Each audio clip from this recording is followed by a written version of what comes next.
এই বিশ্বাস হৃদয়ের মধ্যে আছে? নামাজে যখন দাঁড়ান এই ফিলিংসটা আনা যাবে? এসা পর্যন্ত যে আমরা হায়াত পাবো কোনো গ্যারান্টি আছে?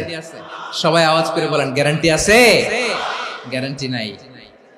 এজন্য বিষ্ণু ইসলাম বলেছে এমন ভাবে নামাজে দাঁড়াও, ইবাদত করো, মনে করো হতে পারে এটাই আমার জীবনের শেষ নামাজ।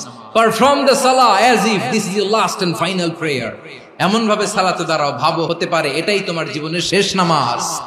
এমন ভাবে নামাজে দাঁড়াও, ভাবো এটাই শেষ নামাজ। তাহলে নামাজে একাগ্রতা বাড়ায় দিবে কে? ফলে ইবাদতের ইহসান আমাদের অর্জিত হবে।